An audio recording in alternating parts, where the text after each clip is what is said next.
Yo, yo, yo, welcome back to another episode of On the Spot Sports. And before we get to our guest today, we have a big shout out for Living Sisu. Living Sisu is a platform and app that wants to give you all the tools to have success in your sport. Their main objective is to activate your lifestyle. So it's for active people. Enjoy discounts at companies like BioSteel, 30% off, Body Logics, the Goalie Guild, all his books are discounted. Roan, Lululemon for men, 20% off. Online stretching programs with Eccentrics, 1 full month free. They got super silent massage guns, 20% off those.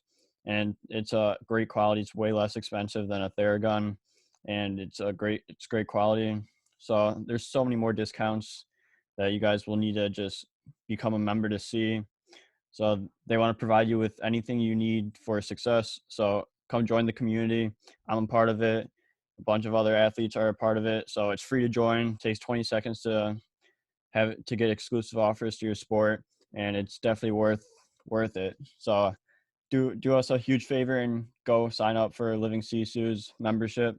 It's free, 20 takes 20 seconds. So go do it, and we'll see you there. Living Sisu is a great company.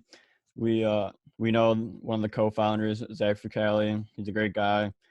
He's the co-founder. He does a lot of live streams on Instagram at Living Sisu, with a bunch of elite athletes, and you learn a lot from like the athletes' determination, their resiliency, everything to what made them become successful.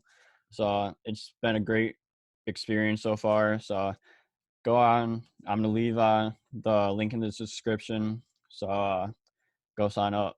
Oh, welcome back to another episode of On the Spot Sports. I'm Jack, and today's episode we are joined by a very special guest, current college hockey player Chris Dodero.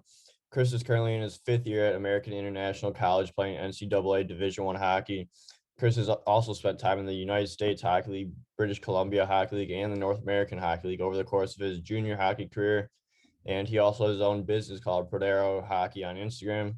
So this is going to be a fun episode, Chris. So welcome to the show, Chris Dodero. Jack, thanks for having me today. Yeah, no problem. It's gonna be a fun one. We played some phone tag the last few weeks, but glad to get you on and get this show rolling. No, exactly. Yeah, it was a long couple weeks there. Couldn't find the time, but I'm glad to finally get on here and talk with you. Yeah, absolutely. But how are things going for you and the team? Like what's been going on with you guys? Everything's been going pretty well here. Our team's right now we're first in our conference.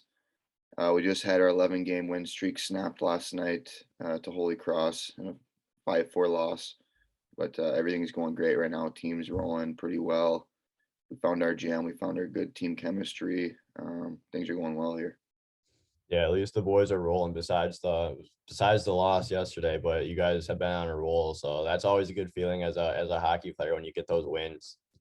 Oh, definitely. Sometimes it's good to feel a loss a little bit, let it sting. It's better now than later in playoffs. Yeah, exactly. And like you know how to bounce back from that after that loss it and just like you learn from those experiences, and especially come playoff time, like you don't want to be on that hot streak and then all of a sudden you lose and you don't know what to do after that. No, exactly. Like I said, it's good to feel that loss, let it sting a little bit. And it's good to get us back to our roots here, get us working hard again here. Yeah, absolutely. So before we talk about this season college hockey, I want to like start things off with like a little background information on yourself, like when you started playing hockey, teams you played on growing up because you played in the Chicagoland area, and like what made you fall in love with the game of hockey. Yeah, I grew up probably just like any kid in the Chicago area. Um, I don't know, I probably started playing when I was 3, 4 years old and started playing mites with the Glenview Stars, and then went to the Blues. Then I played with a few of the AAA organizations, CYA, and then from CYA I played in the USHL at the Chicago Steel. Played with the Muskegon Lumberjacks and the Lincoln Stars too, and then I played in the British Hockey League with the Nanaimo Clippers. That was my fourth year juniors, and I finished off in Janesville. So I had a heck of a junior career. I was all over the place, but ended up in Janesville my last year. Loved it there. I got a commitment to come to AIC, and uh, rest is history. Ever since we've been on a roll here. Yeah, a bit of a suitcase in juniors, eh? Oh, 100%. Yeah. It's Yeah, hard though. we'll definitely talk about that for sure. But like we said, you grew up in Chicago, so like you played for some great organizations like Mission, CYA, and Team Illinois. All that, like they're very well known organizations in Illinois. So like, how do you think playing at the AAA level in Illinois helped develop your game and develop you into the player you are today? I think the Illinois game. I think AAA hockey is so competitive here, and Yeah. every year there's always 2 or 3 teams that are top 10 in the nation, top 5 in the nation, even one. So it's always really competitive, and that's one thing I really took away from growing up playing AAA hockey in the Chicagoland area. How competitive it was. Always just always just surrounded by high end talent. So I thought that was just a great experience growing up. Yeah, and you learn so much from being with those teams because the talent's top notch, and you're playing against teams from different states and that are also top notch in the nation. And just like that competitive edge, like you have to do at least something to have that edge on the other top notch teams. Oh yeah, I agree with you 100%. Kind of, it's almost like mini junior hockey. Reminds you of a little bit. Oh yeah, for sure. It's like, what team did you enjoy playing on the most during your time growing up? Had to be my last year at COA. We had a pretty good line. I had to play with some of my best friends, Patrick Curry, Max Coulter, and Brendan Kapchek. We had some really good chemistry going that year, and still some of my best friends today still. So that was an awesome time. Yeah, absolutely. So then you began your junior career in 2012 with the Chicago Steel in the U show. So what was it like playing one full year and a handful of games your second year in Chicago? And like, what was the process like to sign in the USHL for the Steel? I mean, it was a cool experience. I was a hometown kid. I was still only a sophomore in high school. I was pretty young, 16 years old. It was a cool experience. I got to live at home. Um, and it was just nice to get a little taste of junior hockey, going from AAA. Now you're playing, from kids your age. Now you got going up against men. Big difference there. So it was awesome to get a little bit of experience there with that. Yeah, so like what do you do to like you're one of the younger guys over there at 16. It's like how do you like stay competitive against these guys and just because these guys are bigger and stronger and like they can shoot the puck, they know the games. Like what do you have to do to help yourself stay at that compete level?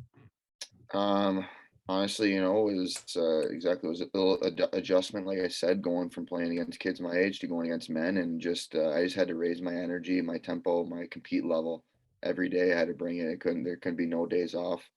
So it definitely taught me how to be a pro a little bit there. Yeah, absolutely. So you played in 52 games your first year. So like what was it like getting that necessary experience? Everyone talks about experience when going through the ranks. So like what was it like getting that experience your first year to help you develop and then succeed in the next few years to come? Like I said, just it's a new taste. It's a different. You're going against men now, so you just got to show up and bring it every night, and if you'll be exposed to if you're not working hard. That's the biggest thing with me. I always try and come and give everything I can, bring everything I can, and then if I do that, at least I know I'm doing that, and that's gonna at least set me up for some success there. Getting a little taste Yeah, of that. yeah, for sure. It's like would you say like the biggest thing you learned was raising that tempo and just being able to compete against those bigger guys and just bring that energy? Oh, 100%. That's the biggest difference from AAA. Sometimes it would be easy. Didn't have to prepare much half the time, honestly, and then you're showing up and you got to bring it every night. If you're not prepared, you'll be exposed. Yeah, absolutely. So then the next few years, you found yourself playing 41 games for the Muskegon Lumberjacks before going to Lincoln Stars and then the Des Moines Buccaneers. That's where the suitcase starts. It's like, what was your Yeah. experience like playing for those organizations and just starting off another fresh start with Muskegon? It was a good experience in Muskegon. I had great billets, and that was my first time living away from home too, actually. So that was another step there, which I did enjoy that too, living away from home a little bit and just being with the guys, reliving the true junior hockey experience there. So that was a good step too, and helped me grow. And again, too, it was just I think it took me a little bit more time to adapt to juniors than others, and you know it it went the way it went. I would play in 3, 4 different teams, even in a year. helped me grow, at the end. And when I was going through it, it sucked, but overall, it really helped me grow as a person and as a player to get through all that. Yeah, absolutely. So like when you go to a billet family, like were you nervous or like what? I know you said it was a good experience, but like what was it like just living away from home and having to mature quicker than a lot of people would? Yeah, it was definitely a new experience there. Made me a little nervous at first, but my billets were so welcoming. It was so easy. Just by the first day, I was already settled in right away. It was awesome. Yeah, absolutely. So then you go to Lincoln after that. So like what's it like playing in Lincoln, Nebraska and just being able to play for a high end junior you show team there? Oh, that was awesome too. Again, great billets. I had a couple of roommates too, which was pretty easy welcoming. And I knew a few guys too already on the team, so that was awesome. It was a great, close knit group there. We weren't the best team in the league that year, that's for sure, but we were one of the youngest teams. But it was a tight knit group, and Lincoln was cool too. It was a nice college town, good downtown area. That's where our rink was located, and we can get some fans in there too. It'd get pretty loud and pretty hectic in there, so that was fun. Yeah. Yeah, it's like what's the atmosphere there? Like obviously it's a really good fan group there and fan base there. So like what's it like playing there and just having that energy and like using the like you like using your energy. It's like just being able to transfer their energy into your game. Yeah, like I said, Lincoln was awesome. The fans were a bit different than everyone else. I'd say they're a little bit more crazy, a little more in your face than other teams, Yeah. which was awesome. We had a cool light show too. Pretty sure they still do that. The big star comes down, lights flashing everywhere. It was awesome. So that was just a really cool experience there to play in Lincoln. One of the best intros in the U show, I'm sure. Oh yeah. Yeah, so like what do you learn from these experiences of being traded and moved around throughout your junior hockey career, like looking into like going pro maybe and just being able to have that reality that you could move around a lot. I just try and take it day by day right now. I feel like I've developed as a person and as a player so much since junior hockey. Obviously, it taught me a lot, but I'm just trying to live it day by day right now, and who knows what's in the future for me right now. Yeah, absolutely. So then you go into Des Moines, Iowa, and like you play in pretty much a lot of good organizations with a lot of good fan bases. So Des Moines is another big fan base that I've heard. So you go on to play there. So what's it like playing in Des Moines, Iowa, and just getting that opportunity, that another fresh start and another opportunity to develop and Yeah, grow your that was game? another weird one. So I was in Des Moines for about a month. I showed up. I said I was gonna have a great time there. I didn't really play much at all. I showed up. I played a few shifts. I had great billets there too, though. That was another thing. I got always really lucky with billets everywhere I went, no matter what. I had unbelievable billets. So that's something I can be very thankful for. Um, but yeah, I really was not there very long before I knew it. A month later, I was traded back to Lincoln. It was like the craziest thing ever. Yeah. Um, So like I what's your didn't get to mindset? settle in too much.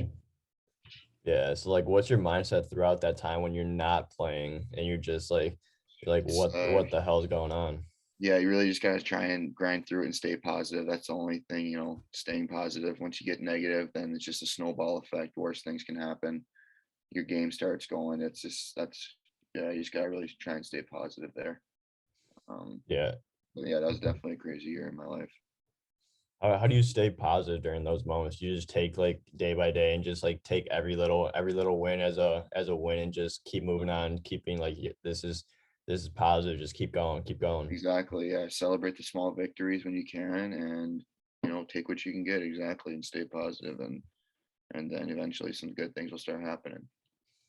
Yeah. So then after that year in Des Moines and Lincoln, you go on to play 53 games in the BCHL for the Dynamo Clippers. Like, what was that level like going from the USHL to the BCHL? Yeah, BC, I had a great time up there again. Great billets, great team there. We had a really good team. I thought we could have won the whole thing maybe. Had some really high end guys on that team there. Um, and that was just a great experience. Every from billets to the hockey to the fans, everything. The travel was really super nice. It was close, hour max drive to the teams on the island. Um, yeah, that was just a great fun experience there. Yeah, that's not bad. At least you're not traveling 4, 5, 6 hours on the bus, and you're only on the bus for an hour. So saves your legs and saves your body a bit there. Oh yeah, exactly. Exactly. Yeah. Yeah. What was like your mindset going in from the USHL, which is tier one juniors over in the United States, to Mhm. a top tier in British Columbia? Yeah, I just thought, all right, this league might not as good, but I gotta come ready prepared. I can't think it's gonna be easy. And I know there's gonna be some good players out here. I want to be one of them too. So I just gotta come with a good mindset, positive mindset, and good things will happen. Yeah. It's like, what do you do to help yourself prepare for the BCHL and just be able to have that positive mindset and just think of it as a fresh opportunity to do something and move on with your career before going into college? Yeah, exactly. Just saw it as a fresh start. New league. I thought I had to get out of the USHL after what was going on there. I just wanted a fresh start somewhere, and I got that in Nanaimo, and I found a nice home there. Um, yeah, like I said, everything was great. Billets, the players, the team. I thought I had a pretty good season there. Maybe got some notoriety a little bit, and that carried me into my next year. Yeah. So Janesville. you're playing in Nanaimo, British Columbia. That's a beautiful city. So like, what was it like playing there and just being able to experience everything from the BCHL in Canada and just being able to enjoy the process? Yeah, it was definitely cool to be out there in BC. Never been out there in my life. Um, Sushi was amazing. I went salmon fishing with my billets. That was a fun time there. Just a lot of cool things you can do there. You can go hiking anytime you want. A lot of awesome trails. It's beautiful scenery out there. You're right on the ocean. Just that was just a great experience overall, being able to soak that all in. Yeah. So where was your favorite place to hike when you were in BC? I forgot the name of this. It was there was a mountain right with a big mountain in town. I forget. We'd go there every once in a while. It's just great to get outside sometimes. Sometimes you go for a team workout like a flush, something like that. But no, there's a bunch of those trails. They're endless around there. Yeah, absolutely. That's sick, and you're just enjoying the time there. And like, would you say like that's some of like the best times in BC that you had was just being able to explore outside and as well as play the game and just be able to be in Yeah, just Canada? no, 100%. Yeah, just soaking in everything new and just fresh. I loved it. Everything about it. Yeah, absolutely. So then the next year you came back to the USHL and played a year in the NAL for the Janesville Jets after that. So like where you had 39 points in 41 games. Like how much fun did you have developing and having success in Janesville before going on to AIC? Yeah, it was a tough decision whether going back to the BC or going to Janesville. I know Janesville was a great program, and they had always produced a ton of Division I commits. So I thought that was a just going to be a great opportunity for me again there. And it was the same story. I fell in with great billets, great team. We had a really good team that year. Almost went all the way there. Um, Great teammates, just everything about it. I got to play a bunch. It was a really fun time there. I loved everything about it. Small town. You can pack it in that little barn a little bit. Yeah. It's like No, what was that that was atmosphere awesome. like? Oh yeah, it was just like a tiny little community rink, one side seats, and just you pack it in there. Get real loud, low ceilings. It's a Grady barn. You don't want to be on the road in that rink for sure. But Oh no, yeah. that was awesome. I loved it. Yeah, Janesville was those are awesome. sometimes the best buildings to play at as a home team because so it's so small that like it gets crowded and it gets packed quickly, and then Oh the yeah. low ceilings and like everything's like bouncing off the ceiling, Hmm. and it's just a great Oh yeah. atmosphere to play. Oh yeah. I loved it. Loved playing at home. Oh yeah. So then after your junior hockey career came to a close, you began your college hockey journey by going to American International College. So what made you choose AIC to be your school for the next 4 years, which would then turn into 5 years? I chose AIC because they showed the most interest in me, um, and that's just I was told you want to go where you're wanted, so that was an easy decision for me. AIC. Yeah, absolutely. It's like, what was that transition like going from playing the NAL, the U show, and the BC to playing D1 college hockey? Like, what leagues, if any, like really compared to the D1 game?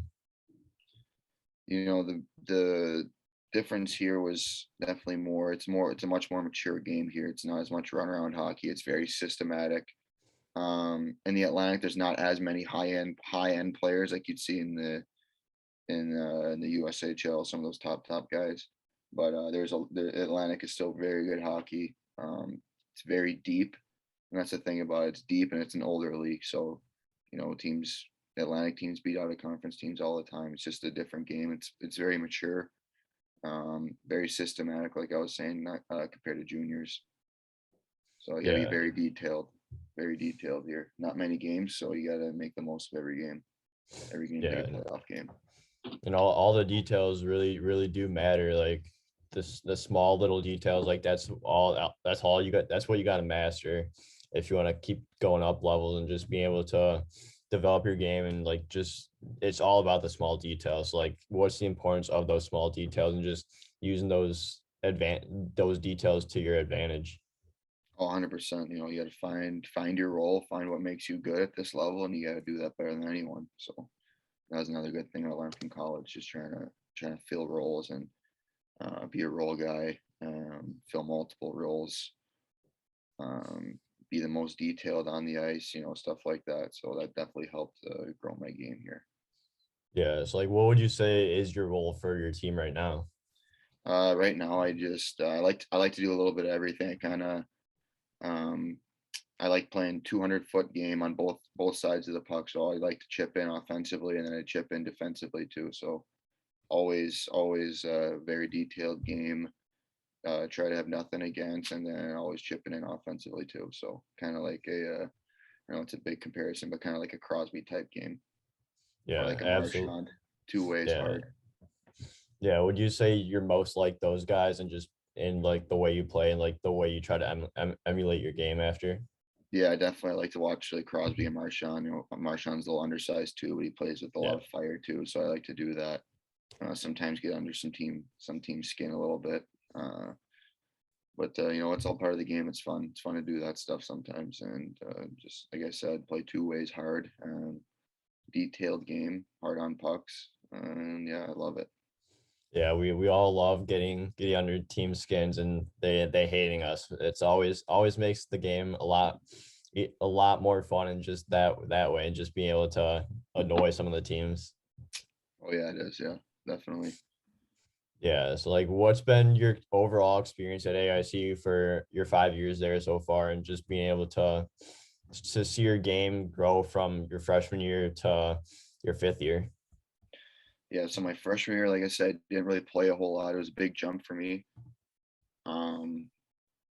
So there's definitely a few things I needed to clean up over the summer. I went to work and I wanted to work harder than anyone. That was my goal. I said, I don't care. I want to come back and make sure I'm working the hardest out of anyone. And that was kind of the thing that got me in there. And I came back after my freshman year, didn't play a whole lot. My sophomore year came, I didn't play the first 7 games of the year. And then that's kind of where the Prodero was born. So I started going, how can I make myself better here? What can I do to get in the lineup? And I started going on the ice before practice every day, 30 minutes, an hour before, and just training. I would just make up my own drills and start training and doing these skill drills. And a couple of guys started joining me. And then before you knew it, half the team was out before. And then guys started calling me Prodero. And then, ever since that, it's kind of history. Yeah, that's awesome. Like how you grow and then like you do one thing, get on the ice before practice even starts, and then like a whole thing starts because of it. And and it's literally just because you're trying to get better and trying to get some ice time and be able to play games. Yeah, no, exactly. That was it. Exactly. Just trying to improve myself. And then after those first 7 games, I was out. I finally got in one game, and I haven't been out since. Yeah, that's unreal. So I want to talk about your 5th year and then go down. So you're currently in your 5th year in an AIC jersey. So what has this season been like for you and personally and the team success? Obviously, you guys just had a 11-game win streak snapped. So like what's it been like just playing for that team and just riding everything out? Well, we had a little slow start. It took us a little bit to find our team chemistry because every year we have a new team a little bit. We got guys leave, Yeah. guys come in, so we have to find our team jam a little bit. We had a little slower start. We were hot and cold a little bit, and then we finally started to go on this heater. I said it was 11 games, 11-game win streak there. We found our team jam, our details, and honestly, up and down our lineup, you pick one guy, every guy's going right now. That's the main thing. From our goalies to defensemen to our forwards, every guy's going right now. So that's the biggest thing, and I think we have a real chance to do something special this year. So this is the time to do it.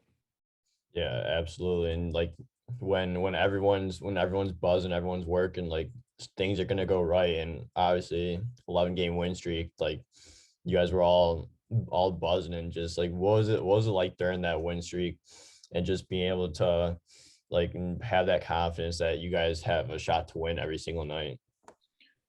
Yeah, like everything just going the right way. Even though might go down a goal or two in a game, there's no sweat at all. We know we're gonna come back. We know we're gonna come back and win this game. It's a good feeling to have the faith in your teammates, and just everyone's rolling right now. So it's just a great experience to be a part of. Yeah, it's like what was like the best game or like the comeback game that you guys had to overcome to like you guys maybe down a goal or two and then you just come back and win the game. Trying to think of one that stands out to me. Well, our first one, I think the last we kind of started our streak was we were up actually like 4-1 to Canisius on the road our first game, and they came back and beat us. They scored like 5 unanswered in the power play, and they came back and beat us 6-5. And our coach wasn't too happy with that one. Gave us a little speech. I think that we took pretty personal, and ever since that, we've been on a roll since. Everyone stepped their game up. Everyone's contributing. Like I said, we got 4 goalies that could play even, and yeah, everyone's just I think playing with a little chip on their shoulder since that. Yeah, sometimes that's all you need is a little wake up call from coach and like you guys step up your game and like show that you guys care and you guys wanna have this program succeed. No, exactly, Jack. That's it. Yeah, so how different has this season been for you guys compared to like last season, the year before when like with like the pandemic and everything going on? Yeah, last year was the crazy one too. There was so many games getting canceled by COVID every other week. We only played like 18 games last year. Still a good amount, but Yeah. obviously could have had a lot more in there with the COVID. School is not as many people on campus with the obviously with the pandemic and everything going on. But this year has been a lot better. Everything's back in class. Last year was all online, and so everyone's back here now. This year, you got to wear the mask in class still, but Yeah. it is what it is. Whatever. Just want to play hockey here and finish my education. Yeah, exactly. It is what it That's is. all that matters at the end is the education and that you're playing the game of hockey as well. Mhm. No, So like 100%. what's been like your favorite memory so far this season? Favorite memory so far this season. Jeez. I don't know, Put you just on the the whole spot ride. here. I can't really think of one time. It's just the whole ride. Just Yeah. I'm just enjoying the whole ride every day, day by day. Just the whole ride Enjoying the itself. journey. Enjoying the journey. That is it. That is the moment. Oh yeah. So I'm just doing that. Exact exactly. So going into last year a little bit here, like you said, last year was crazy with like games being canceled and everything. You guys only playing 18 games. So like what did you like learn throughout all these changes and like having games that could get canceled within like a day or two notice and or hours notice and just be able to just go with the punches and just get every opportunity you can to go on the ice Mhm. and do your best there. Yeah, one thing, we always got to be prepared. One game could get canceled, but you never know. We could have another game rescheduled just like that. So always be prepared. Doesn't matter what you think could happen. Just living in the moment right now, staying here now, always staying prepared. Yeah, That's and one living thing I could living say about this COVID stuff ever since yeah, then. living in the moment is huge because you just got to do whatever you can to stay ready. It's like, what do you do to stay prepared? Like when games get canceled, like I know it could be like hard on like motivation, all that. It's like, what do you do to stay prepared and just be able to take that opportunity whenever you can? Yeah, one thing, so I'll go back to last year. We were on a good little run too. So we had like a big win streak going, and then we had a COVID shutdown here. We were down for like 54 days or something like that. Ouch. And we had to go right into the Atlantic tournament, and we couldn't lose. It was automatic 1 game elimination. We ended up winning that. But during those 54 days, we just, some days were dark. It's hard to see some light at the end of the tunnel, but we grinded through it. We even started playing each other every weekend. We'd play each other, but even our coaches, he'd make Yeah. us wear suits to the rink, and we'd hire refs for the game and play like in our game jerseys just to, because we have a ton of guys here. We Yeah. have like 35 guys Wow. on the team. We have a ton of guys, so we were able to. I mean, it's good and bad to have that many guys, but luckily we were able to play those games and help us keep prepared, stay prepared, and dialed in. And you know what, it worked. We came out of that 54 day. I don't know how many days it was, and we were automatically thrown right into the fire, do or die situation, and we won right away. So that was a crazy little experience there. Yeah, and it's all about the just being ready, and like even though like you'd rather play like actual teams during that time, but as long as you're like doing inter squad stuff, like there's something about inter squad stuff that brings everyone's intensity up, and you guys are always able to stay ready and just not lose any fitness or anything like that. No, exactly. That's one thing we do great here at AIC is just inner accountability within the team here. We're always making sure we're pushing each other to be our best out here. It's so competitive. Just to even get in the lineup here, it's so competitive. So everyone's always ready to go here. Yeah, absolutely. And like we had like that long off season shutdown. So like what was it like getting back on the ice after that long off season, just being able to play a game again after like whatever, like 6 7 months, whatever it was. hmm Yeah, that was another thing too. That was my junior year. Our team was rolling again. We had like that was the last time we had an 11 game win streak going. We were going right into playoffs. Team was ready to go, and then all of a sudden, boom, season just gets canceled by COVID. Yeah. So it's just like, what the heck? And we had a super long off season. That's kind of when that was when I made the Instagram Prodero there, and that's when kind of, I guess you could say, I guess it was born my sophomore year, but that's when I got it going. Really, I was saying, you know what, I can kind of want to do this the rest of my life here, and I just want to start my brand now and see where this takes me. And it's been going great ever since. And I think just ever since I started this, my self development has gone up a crazy amount. So it was Yeah. almost like a blessing in disguise, huge one. Yeah, it's crazy how uh a brand like that could take you a long way, and just like how far it's come. Like you look back and you're like, wow, like I started this a few years ago and now it's here, and like I developed and I'm helping other players develop as well. Yeah, I know, I love it every day. It's just it's something, it's my passion. I don't see it as work, so it's something I love to do. Yeah, that's the main thing, is that you don't see it as work, and you want to do it every day, and nothing's stopping you from going and doing some videos or learning some new skills. No, exactly, Jack. You got it. Yeah, so You've like been how along for the how ride there too, a little bit. oh yeah, absolutely. How important is Prodero Hockey, and just like being able to like develop that brand now for like when it like goes on in a few years, like, and like the brand would be even bigger. Like what's that whole experience been like? I know we've been talking about this on the podcast a lot here, but like overall, like what's like the brand, and just having it develop and develop every single year to be something bigger. Yeah, right now, like I said, I'm living day by day. I don't know what's in the future for me right now because I do want to play pro hockey, and my Prodero brand that doesn't really truly start until I'm done playing hockey, and that's going to be there for me whenever I'm done. But I do want to keep playing. I think my game is good enough to play some pro hockey, so I want to do that, at least give it a shot and see what I can do there, and then obviously keep growing the brand as time goes on, and then just see what I can do after that. Yeah, absolutely. And you do a lot of Prodero stuff over the summer as well in the Chicagoland area. So like what's it like doing those, and like having guys come out and like doing like skill stuff with them? Oh, I absolutely love it. Every time, I get a new player out, they always love it. They say they've never really done anything like this. it's more try and focus on game transferable skills, stuff like that. But every time like you guys come out, they always have something good to say, which is a good sign right now. I love it. Yeah, and just as a goalie, like it was fun as well. Like I know you weren't there when I went, but Pat was there, and it was a fun time, and like you learn so much from just watching the other players shoot and like what they're doing. Like it's a lot of fun to watch and to see develop it over the years as well. I know it's awesome. I really appreciate you helping me out there, Jack. Oh yeah, absolutely. You need a And goalie it all sometimes. yeah, I'll College right definitely be away. out there in the summer again for sure. Yeah.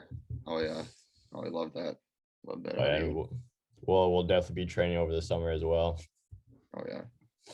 So I want to go into like your second year, like post or like pre like the pandemic and everything, because obviously like your last like 3 years has been messed up because of it. It's like, what were those like first 2 years at AIC like? I know like your first year you didn't play a lot, but so like, what did you do to help yourself get better so you do see ice time and just be able to get back on the ice whenever you can? Yeah, like I said, I try to turn into an animal that off season, just try and do something I never done. And I came back, and I guess I wowed a few people. They said, "Well, is this even the same guy?" When I came back, and like I said, I used to always being a skill guy, kind of in juniors, stuff like that. But I had developed my game. I started even as a 13th forward, and one thing I knew I could do was bring extreme energy and get first touches and play the game really hard on both ways, and also contribute. So I started as a 13th, and I got in there and just I kept moving up slowly. Then the fourth line, and then just getting a step every year. Yeah, the little successes, the little wins, and you just keep thinking positive throughout those situations and just celebrating those little successes. No, exactly. And always staying with it. Always staying with it. Yeah, absolutely. It's like, what did you do to become that animal during your first and second year, and just what did you do during the off season to help yourself get stronger and like be able to skate faster as well?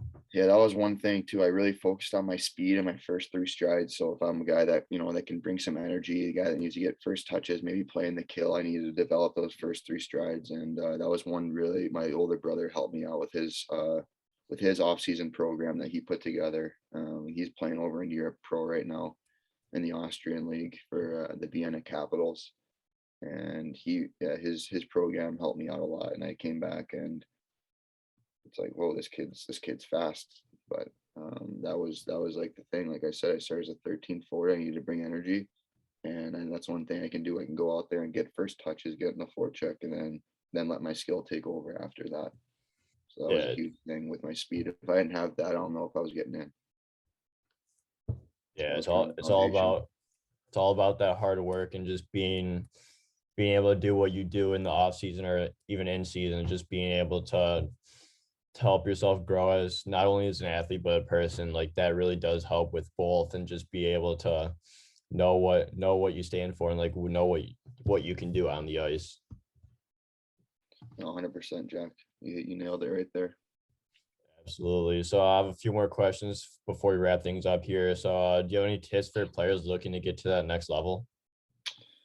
Yeah, like I said, I've been through it, and you need to stay positive and always stay with it. There could be some times when there might be no hope, but there's always hope. So you have to always have hope and stay with it. And what's take a look in the mirror and see what makes you good, what makes you the best player that you can be, and go do that. If it's a guy that gets first touches and gets in the forecheck a lot, plays a sound game.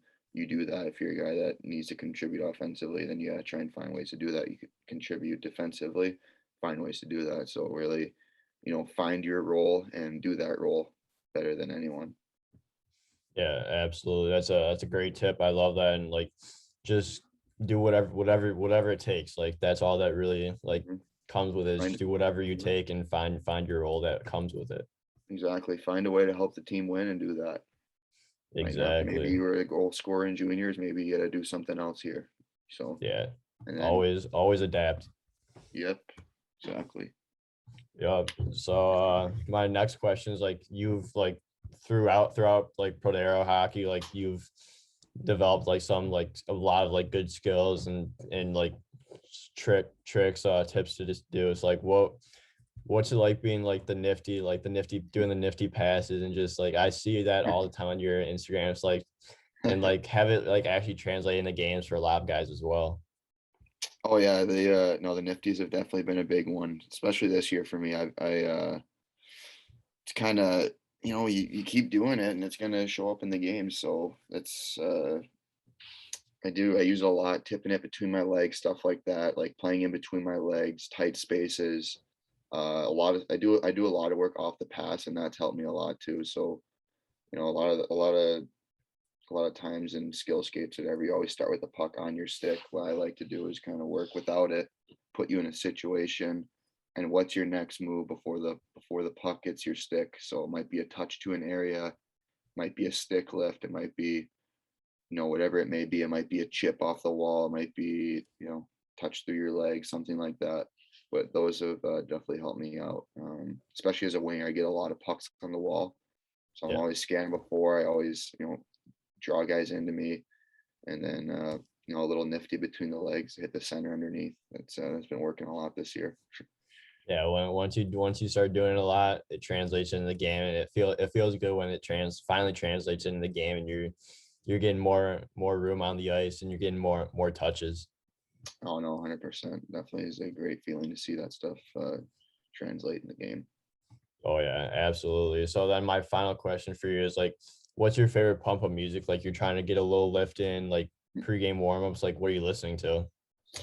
I try not to let the music. I used to be on the tunes in the locker room, but I let one of the Euros take it now. Just a little bit of everything. I don't mind a little bit of rap, a little EDM. I like rock. I like everything, to be honest. Yeah, So anything with a yeah, good little upbeat tempo, anything's good. that's the best kind of guys when you're able to just flow with whatever works, Yeah, and like you don't complain or anything. You just let the music go and have fun. exactly. Yeah, exactly. I never complain. Whatever's on, it's on. Let's go. Oh yeah, absolutely. That's awesome. But Doge, thank you so much for coming on the show. I really appreciate your time. I want to wish you the best of luck with the rest of the season. I look forward to following your career the rest of the way and training with you over the summer. Sounds great, Jack. Thanks for having me on. You too. Yeah, no problem.